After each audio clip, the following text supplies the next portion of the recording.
So this is part E for excellent of chapter 8, and we're going to move on to discussing dynamic left ventricular output and its surrogate of pulse pressure variation or systolic pressure variation or stroke volume variation in the mechanically ventilated patient with spontaneous respiratory efforts. So this is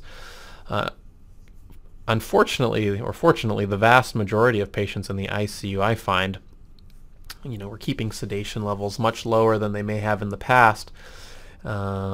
And as a result, we're seeing patients who spontaneously inspire and as well expire while still receiving mechanical ventilation. And I'm discussing this now after going through the detailed physiology of changes in pulse pressure in the patient who's fully passive with the mechanical ventilator, and then moving on to the patient who's spontaneously breathing completely on their own and how that affects changes in pulse pressure variation. And you can begin to see that sort of mixing the two, that is the patient who's generating inspiratory and expiratory efforts on the mechanical ventilator, can become kind of a physiological nightmare in terms of predicting what's causing the D up and what's causing the D down. And that you have to also interpret that in light of the clinical caveats that we talked about for both the passive patient and the spontaneously breathing patient in terms of right heart failure, elevated right heart afterload, left ventricular failure. All of these physiological or all of these pathological conditions can be at play in the patient who's triggering the ventilator, and it will make interpretation of pulse pressure variation very difficult.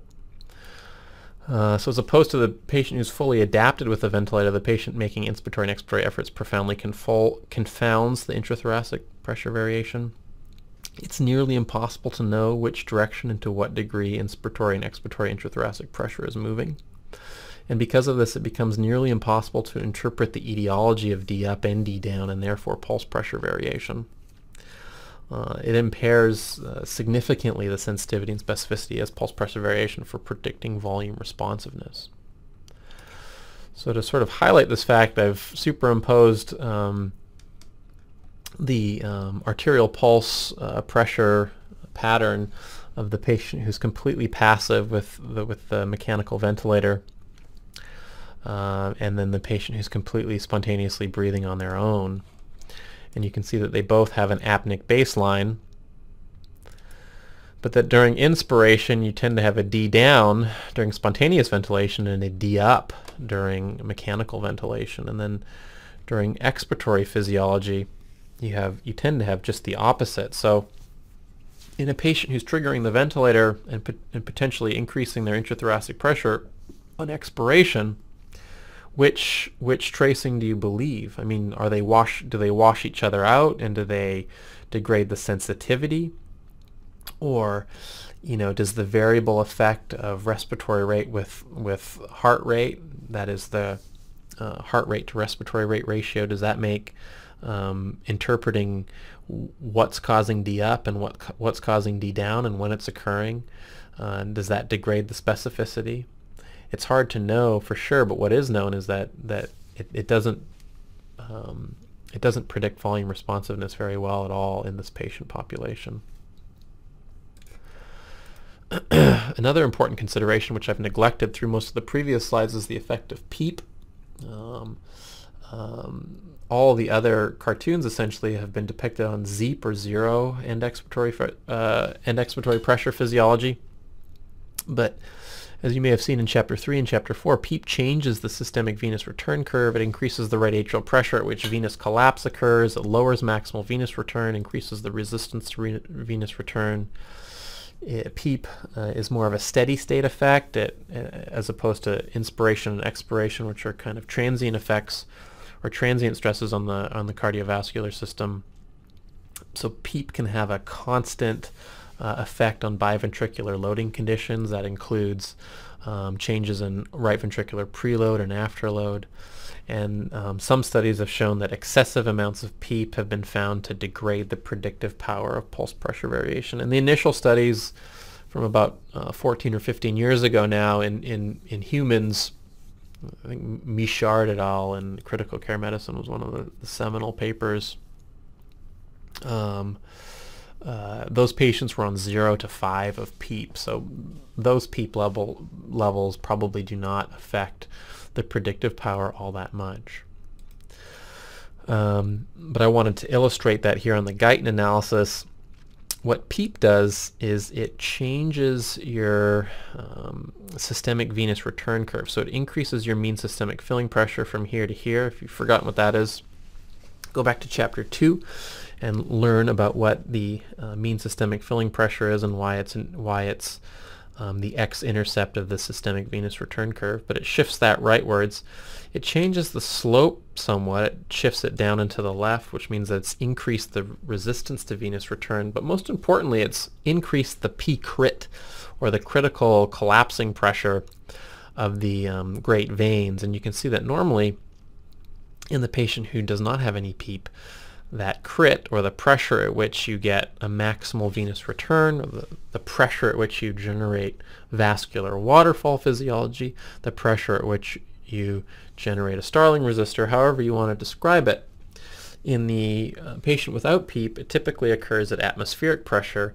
That is 0 atmospheric pressure is your y-axis here, or marked by this portion of the x-axis. And that reason it normally occurs as atmospheric pressure, the patient who's breathing on their own, intrathoracic pressure is slightly subatmospheric. Your abdominal pressure around your IVC is essentially atmospheric. So as you breathe and your intrathoracic pressure falls and your abdominal pressure rises, you tend to get that collapsing effect just around about atmospheric pressure. I think when Guyton analyzed this in dogs, it tended to occur around -4 millimeters of mercury, but nevertheless it occurs. But it's significantly changed by the application of PEEP, and this was physiology that was initially highlighted by Fessler and colleagues in Saul Permott's lab in Hopkins about 20 years ago now, a little more than 20 years ago now. But you can see that it's going to collapse at a much higher right atrial pressure. As the intrathoracic box is pressurized, it's going to favor the collapse of the SVC and the IVC. So if the patient initially triggers a breath, there'll be a drop in intrathoracic pressure, and then as the ventilator then applies airway pressure, the intrathoracic pressure may then rise. So this patient's going to trigger the breath, and then intrathoracic pressure will rise. So it's hard to know if this is going to follow an inspiratory D up pattern or a D down pattern. The physiological effects upon the left ventricle will be equally confounded. So this may not even generate any pulse pressure variation at all. It's hard to know, but what's clear is that this patient is volume responsive.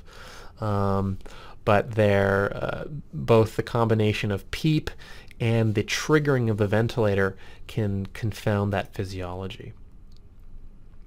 So sort of as an example to tie this all together, I want to paint a not uncommon ICU patient. It's actually a patient that I just recently had at Santa Clara Valley Medical Center when I was rotating through there as a fellow.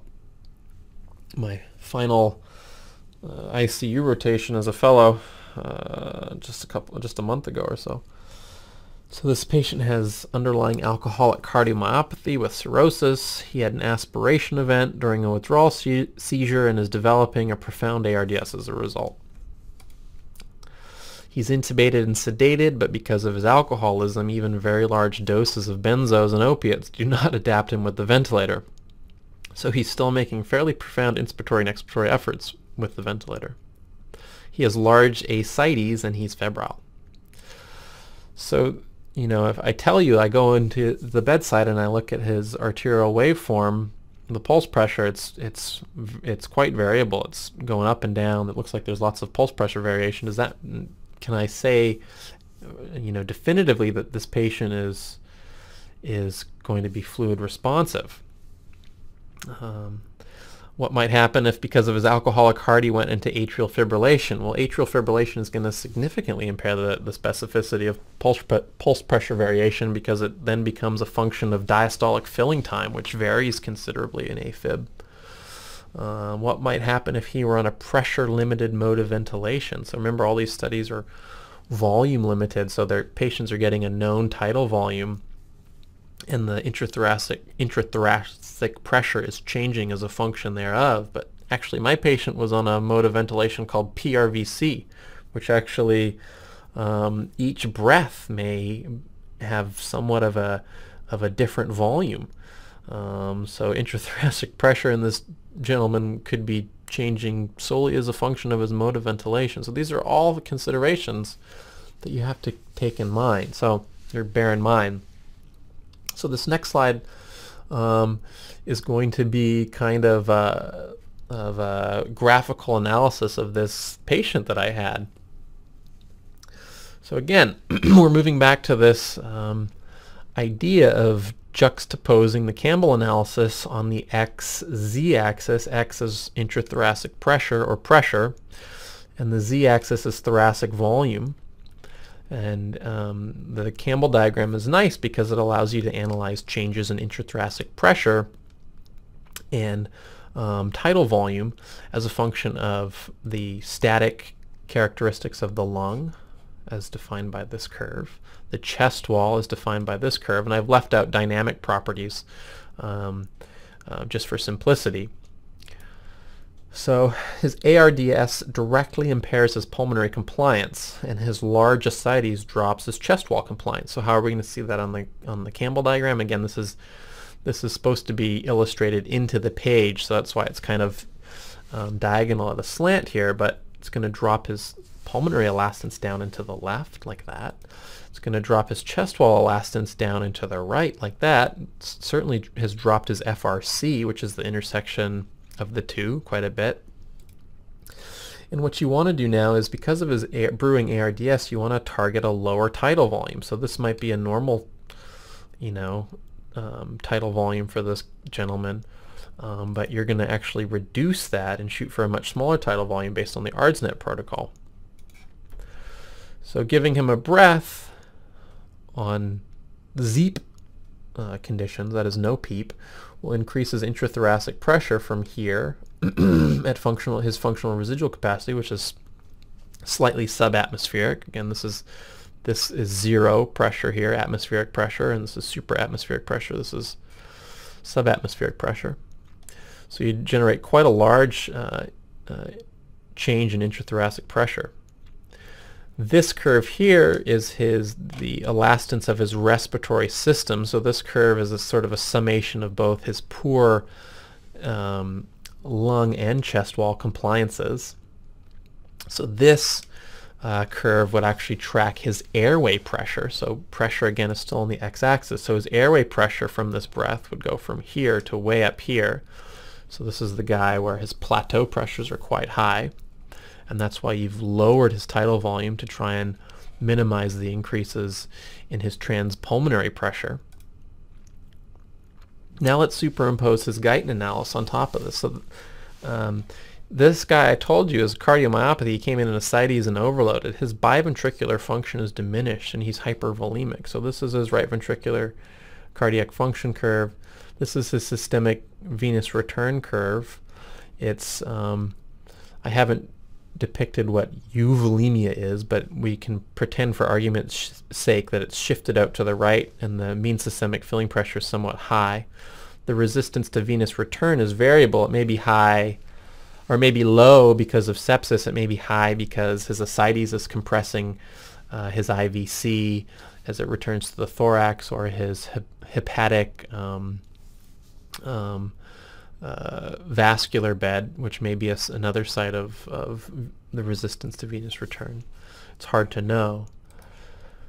But in this patient, if he generates an inspiratory effort on his own as he triggers the ventilator, it's initially going to drop his intrathoracic pressure and increase his right ventricular size, which could result in a D down. So again, remember, his intrathoracic pressure is on the cardiac function curve is marked at the x-intercept, and that's at FRC, it's slightly subatmospheric, so that's the pressure around the heart. Okay, and then his distending pressure for his right atrium or right ventricle is the pressure around the heart, the intrathoracic pressure, the pericardial or pleural pericardial pressure.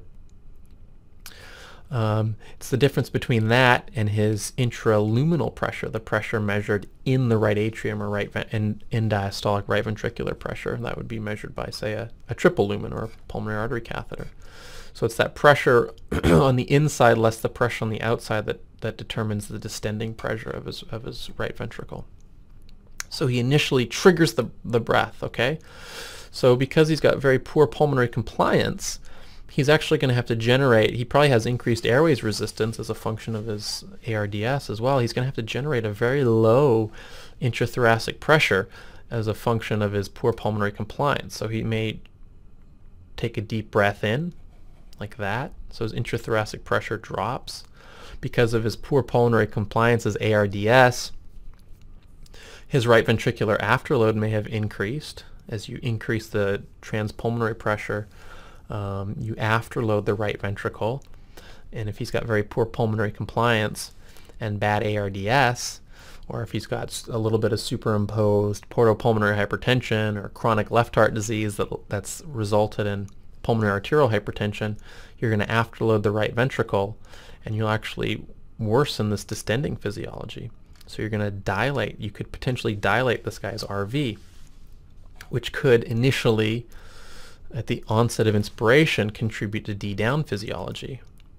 If he then kind of relents and lets the ventilator do its thing, well, the intrathoracic pressure is going to rise, and it's going to rise more or less as a function of his passive chest wall compliance curve, right? As the ventilator pushes on the lungs and then the lungs begin to push out against the chest wall, his poorly compliant chest wall, because of his large ascites, is going to result in a large increase in his intrathoracic pressure. Well, if he bared down and grunted a little bit more, he might actually even increase that intrathoracic pressure even more and shift his right ventricular cardiac function curve even more rightwards. But you can see here now, because of this increase in intrathoracic pressure, he's actually significantly shrunk his right ventricular cavity. His distending pressure is diminished. Okay, well, what's that going to do?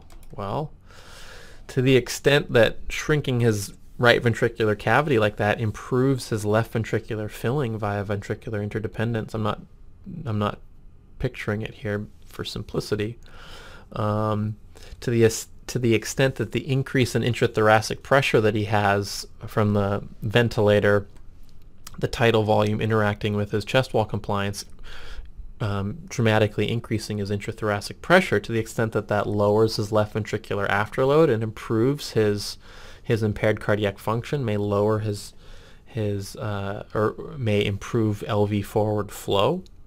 That actually, during this terminal portion of inspiration, could actually display D-up physiology.